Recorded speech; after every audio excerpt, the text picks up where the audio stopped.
In this tutorial, we are going to have a quick look at the App Studio and how we can use it to customize our ChipChop Web App. So if we open the Dev Console and we go into the App Studio, we have a blank canvas, a dashboard on our phone, and it's very simple. We have a bunch of different widgets here that we can use to customize our phone's dashboards. We can have up to 5 dashboards. So you simply drag and drop the widget where you want it, or drag it out and it will be removed. Once you add a widget, you can choose then the device you want to view there. So let's say this one, and depending on the size of the widget, it will show different controls, quick controls, which you can rearrange. You can also remove, hide things from the widget, and then if you on the phone, if you click on one of these controls, it will instantly trigger the command. Or if you click somewhere around the title or blank area in the widget, it will open the full device view. So let's put a slightly larger one, and say this one, and yeah, you just simply rearrange things, and depending on the widget size, it will show the controls on there. You can of course add bigger ones. If there is no room to fit, the widget will be showing in red, but let's say we want something larger like this. With this big one, you can also select the quick control you want to appear in the list, and of course you can hide the ones you don't want to show at all. So you may have some devices that you are still experimenting with and you don't really want to show them as a part of, for example, this device list widget. There are other quite interesting ones. So for example, in the automation widget collection, you can create shortcuts. Shortcuts work in a similar way as the smart actions. So they send commands to multiple devices in one go, but we don't have any if-then statement. You just trigger it by pressing the shortcut on your phone. So let's call this one lights on, and then we can add a command which means selecting a device, selecting a component, and then different control commands you can send to it. So if we say on, when you click on this shortcut, it will execute this, or auto toggle is even better. And we can add multiple devices then as a part of this shortcut. So I'm making the shortcut now that will switch all the lights on. So for that, I'm going to select different devices, and let's see, it also is auto toggle.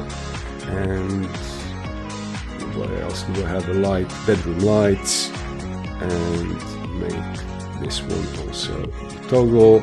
And we can tweak the color of the actual shortcut, press save, and that's it. So next time I want to switch all the lights on or off, I just click on this shortcut on my phone, and it will send the command to all of these devices in one go. Now these are quick control widgets, so they only show you a couple of controls that you can click, but then we also have the full device view. So let's have a look at this one, because it's a little bit more complex, has more has various components there. So the device view is split into 2 parts. The top one that can take up to 4 controls in a slightly larger size, and then this lower part here that has the controls and sensor views as a little bit more compact and smaller buttons or widgets, but we can add, let's say, different things here on the top one, and we can also rearrange things in the lower half of the screen and remove things that we don't want to view, for example, like that, and we don't want to see the log, and that's how the full device view will look like on your phone. Then a really nice part of the App Studio is the ability to customize the color schemes. So here we are going to customize the background. First, you can also change the gradient type behind, and then you can just select different background colors. But also, if you have this ticked, then the App Studio will try to automatically create a sort of matching color palette for all the buttons and all the widgets on the screen. Or if you remove it, then it will leave. So you see here we have still the blue button as it was from before, and it's just changing the background. Let's reset this to the default one. We can also upload our own images. So let's have a look at something. Let's take this one. Okay, and you can apply things like different background, like a blur on the background, or you can fade it against the current background. So if I change now the background to more orange, it will you will see through the image. You see the color of the background. Let's make it like this. And then we can also fully customize now the colors for each part, each component here. So we can change the color of the widget backdrop and change the brightness, or use some of the presets that could be a better match. So I think this one is complementary to this sort of copper backdrop, but let's say we think that the on state of the button, so it would be this one, should be a little bit brighter. We can change that, the footer colors, the borders. So you have a lot of flexibility how to customize your web app. Let's go back. Now, a really important thing to note, I'm just going to save this, on the main Dev Console dashboard.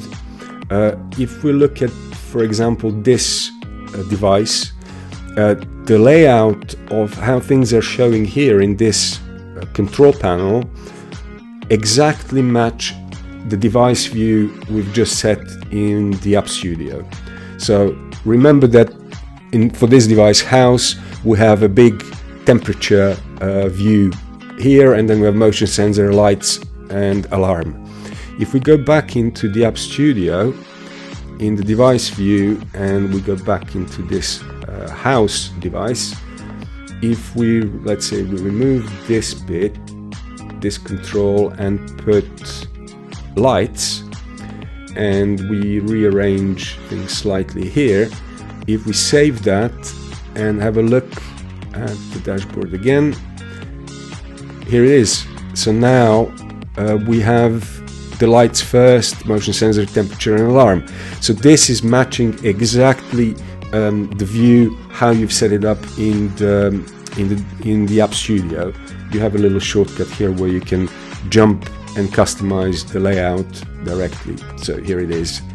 The only difference is that on the dashboard here, the color theme is the theme of the entire Dev Console, where for the phone it will match whatever you do in the App Studio.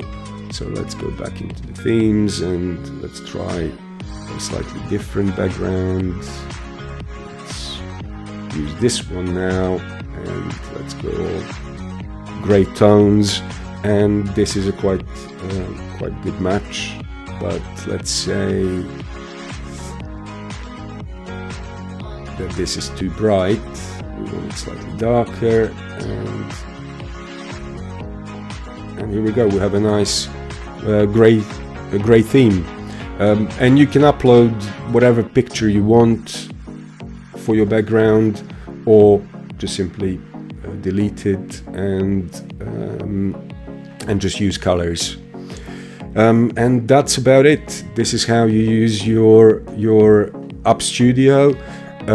You also have a link here showing where your web app is located, and you just enter this link in your phone. Once you access it, don't log in straight away. Add the page to your phone's home page, and then open it from there, and then log in, because if you do it that way, you can then activate things like the notifications or QR code reader. So you should add always once you access the link, you should always add it to your phone's home screen, and then it will behave like a full and almost like a full native app on your phone. And that's about it. Hope you have enjoyed that, and yeah, now start customizing your ChipChop web app.